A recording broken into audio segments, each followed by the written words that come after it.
तो हेलो दोस्तों, जैसा कि हमने इसके पिछले एपिसोड में देखा कि सीतू फांग जी सुआई को हैरेस करने की कोशिश कर रहा था, लेकिन सही मौके पर वहां पर जाओ फेंग आ जाता है जो कि उसको बचा लेता है। इसके बाद तो उसने सीतू फांग के साथ साथ उसके गार्ड की भी वाट लगा दी थी, जिस वजह से सीतू फांग जाओ फेंग से काफी डर गया था। इसके बाद वो तोते की तरह उसको सब कुछ बताने लगता है कि उसके दादाजी कहाँ पर है और किस तरीके से उसके फादर जाओ मैंग और जाओ जुआन की हेल्प करने वाले थे। तो अब आगे इस एपिसोड की शुरुआत में हम जाओ मैंसन का सीन देखते हैं, जहां पर जाओ जुआन बड़ी तेजी से गेट खोलकर अंदर आते हुए अपने फादर से कहता है कि फादर, जाओ फेंग की स्ट्रेंथ काफी ज्यादा बढ़ चुकी है। उसने तो यहाँ तक कि सीतू फांग पर भी अटैक किया। मुझे लगता है कि अगला उसका टारगेट हम ही होने वाले हैं। साथ ही वो कहते कहते अपने फादर के बिल्कुल पास चला जाता है और वहाँ पर कहने लगता है कि फादर, हमें लगता है कि उसकी मेड के साथ हमने जो किया वो बिल्कुल सही नहीं था। वो इसी बात का बदला लेने हमसे यहाँ पर आने वाला है। फादर, मैं यहाँ पर इतनी जल्दी नहीं मरना चाहता, प्लीज आप कोई रास्ता निकालिए। उसे ऐसी हरकत करता हुआ देखकर तो जाओ मैंग को काफी गुस्सा आता है और वो उसको मारते हुए उससे कहता है, अपना मुंह बंद करो। भूल गए कि हमने यहाँ तक आने में कितनी ज्यादा मेहनत करी है, मगर इसके बावजूद तुम उस जाओ फेंग के बच्चे से अकेले ही डर गए। शायद तुम्हें याद नहीं कि हमारे इस कांड के पीछे सिटी लॉर्ड का भी हाथ है।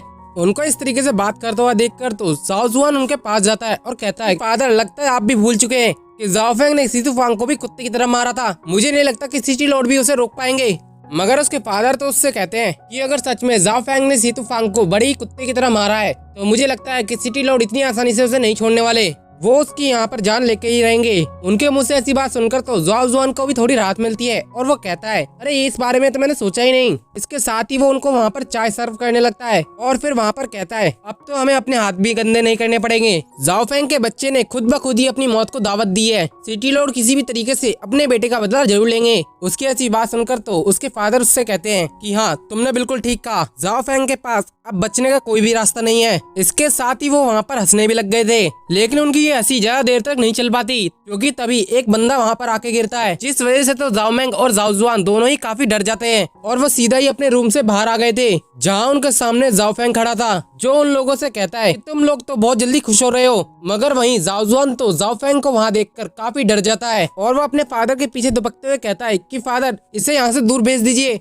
जिसके बाद जाओ फेंग वहाँ पर कहता है कि अगर सिटी लॉर्ड भी यहाँ पर खुद आ जाए तब भी वो तुम लोगों को यहाँ पर मुझसे नहीं बचा सकते, लेकिन उनके आने से पहले ही मैं तुम्हें यहाँ पर मार दूंगा। जो सुनकर तो जाओ मिंग अपने बेटे से कहता है कि जुआन, जल्दी से जाकर सिटी लॉर्ड को सिग्नल दे दो। जिसके बाद तो जाओ जुआन ऐसे ही करता है। वो वहाँ पर एक सिग्नल वाले क्रैकर को जलाने की कोशिश करता है, लेकिन उसमें कुछ भी नहीं होता, जिस वजह से वो वहाँ पर और भी ज्यादा ट्राई करने लगता है। वहीं उसे ऐसा करते हुए देखकर तो जाओ मैंग कहता है कि इस लड़के का कुछ भी नहीं हो सकता। इसके बाद वो जाओ फेंग से कहता है कि जाओ फेंग, आखिर तुम्हारी हिम्मत कैसे हुई इस जाओ फैमिली के अंदर वापस आने की? सिटी लॉर्ड भले ही तुम्हें मारे या ना मारे, लेकिन आज तो मैं तुम्हें यहाँ पर मार के ही रहूंगा। जाओ मैंग की ऐसी बात सुनकर तो जाओ फेंग उससे कहता है कि जाओ मैंग, लगता है तुम भूल चुके हो कि ये जाओ फैमिली मेरी है। तुमने यहाँ पर अपने ही लोगों के साथ गद्दारी करी और इसके साथ साथ तुम्हारी इतनी भी हिम्मत हो गई कि तुमने यहाँ पर दूसरे लोगों के साथ हाथ भी मिलाया, लेकिन आज मैं इस जाओ फैमिली के जितने भी गद्दार हैं उन सभी को साफ कर दूंगा। इतना कहकर वो सीधा ही उस पर अटैक करने बढ़ जाता है। तो वहीं इस बात से जाओ मैंग भी उस पर काफी गुस्सा हो जाता है और वो कहता है कि जानवर के बच्चे, तुम्हारी हिम्मत कैसे हुई मुझसे इस तरीके से बात करने की?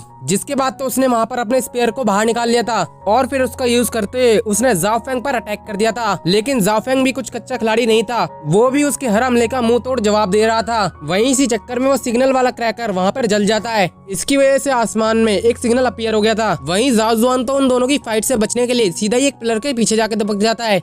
मगर दूसरी तरफ जाओ मैंग और जाओ फेंग की फाइट काफी इंटेंस हो रही थी, लेकिन कहीं ना कहीं जाओ फेंग की पावर्स जाओ मैंग के मुकाबले काफी ज्यादा दिखाई दे रही थी। तो वहीं एक अटैक सीधा जाकर उस पिलर पर हिट करता है, जिसके पीछे जाओ जुआन दुबका हुआ था और इसकी वजह से तो वहाँ पर जाओ जुआन की पैंट गीली हो गई थी। लेकिन अभी भी जाओ मैंग और जाओ फेंग की फाइट कंटिन्यू थी, जिसकी वजह से तो जाओ जुआन वहाँ पर काफी डर जाता है और वहाँ पर कहता है कि अगर मेरे फादर इसमें हार गए तो मेरा क्या होगा? नहीं, मैं ऐसे ही यहाँ पर नहीं बैठ सकता, मुझे जल्दी यहाँ से निकलना होगा। तो वहीं दूसरी तरफ जाओ फेंग ने एक ऐसा अटैक जाओ मैंग पे किया था, जिसकी वजह से वो काफी घायल हो जाता है। इसके बाद जाओ फेंग उससे कहता है कि मैंने तो सुना था कि तुम्हारी कल्टीवेशन मार्शल वॉरियर के 8 स्टार की है, लेकिन आज तुमसे मिलने के बाद तो मुझे जानने के लिए मिल रहा है कि तुम्हारी ये कल्टीवेशन किसी भी काम की नहीं है, क्योंकि आज तो तुम वैसे ही यहाँ पर मरने वाले हो। उसकी ऐसी बात सुनकर तो जाओ मैंग उससे कहता है कि जाओ फेंग के बच्चे, लगता है तुम आज यहाँ पर कुछ ज्यादा ही घमंडी बन रहे हो। बस यहाँ पर थोड़ा सब्र करो, जैसे ही यहाँ पर सिटी लॉर्ड आएंगे वो तुम्हारी यहाँ पर जान ले लेंगे, लेकिन उसकी ऐसी बात से तो जाओफेंग को घंटा फर्क नहीं पड़ता। वो उससे वहाँ पर कहता है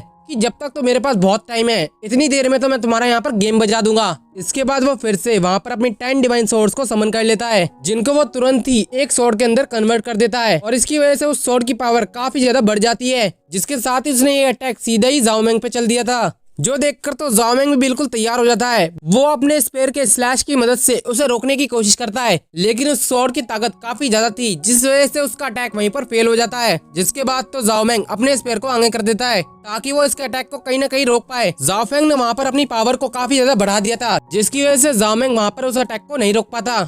फिर इसके बाद जाओ फेंग उनसे कहता है कि अब तुम दोनों मरने के लिए तैयार हो जाओ। जो सुनकर तो जाओ जुआन वहाँ पर डर जाता है और कहता है कि जाओ फेंग तुम मुझे मत मारना, ये सब कुछ मेरे बाप की गलती है। इसी ने मुझे फोर्स किया था कि इस जाओ फैमिली पे कब्जा कर लो। अगर तुम मेरे बाप को मारना चाहते हो तो तुम खुशी से इसे मार सकते हो, मैं यहाँ पर तुम्हें कुछ भी नहीं कहूंगा। वहीं जाओ मैंग को तो उस पर काफी ज्यादा गुस्सा आ रहा था। वो उससे कहता है कि जाओ जुआन आखिर तुम ये क्या कह रहे हो, मैं तुम्हारा कोई फेक फादर नहीं हूँ बल्कि रियल फादर हूँ। लेकिन जाओ जुआन तो उसे पीटते हुए कहता है कि बुढ़े अपनी आवाज कम कर, ये सब कुछ बस तेरी ही गलती है, लेकिन अब तू चाहता है कि मैं यहाँ तुझे भी बचा लूं। इसके बाद तो वो जाओ फेंग के पास जाते हुए उसे मस्का लगाने लगता है और उससे कहता है कि जाओ फेंग मैं तुम्हें यहाँ पर सारे के सारे ट्रेजर्स दे सकता हूँ जो कि मेरे फादर ने दुबकाए थे, और इसके साथ ही वो सारे के सारे पैसे भी दे सकता हूँ जो अभी तक इस जाओ फैमिली ने कमाई थी। लेकिन इस बुढ़े ने तो तुम्हारी काफी सारी ज्वेलरीज को अपने बैग के अंदर स्टोर कर रखा है और इसके साथ ही इसके पास दर्जनों लड़कियां भी हैं। मैं बस इसकी तरफ इसीलिए देख रहा था कि कब ये मरता है और कब ये सारी चीजें मुझे मिल जाती हैं। अरे नहीं नहीं नहीं नहीं, मेरा ये कहने का मतलब नहीं था, वो सारी तो तुम्हारी हैं। उसकी ऐसी बात सुनकर तो जाओ फेंग उससे कहता है कि तुम दोनों ही एक दूसरे से काफी ज्यादा प्यार करते हो। जो सुनकर तो जाओ जुआन उससे कहता है तो जाओ फेंग क्या सोचा तुमने, क्या मैं अब यहाँ से जिंदा जा सकता हूँ और इसके बदले में तुम्हें यहाँ पर पापा कहने के लिए भी तैयार हूँ। इसके साथ ही वो अपने फादर से कहता है कि बुड्ढे आज तक तू मेरा बाप नहीं। जिसके बाद वो जाओ फेंग से कहता है कि पापा आखिर आपको ये कैसा लगा। तो वहीं अपने बेटे को इस तरीके से बात करते हुए देखकर जाओ मैंग को काफी गुस्सा आता है और वो उसकी तरफ आगे बढ़ते हुए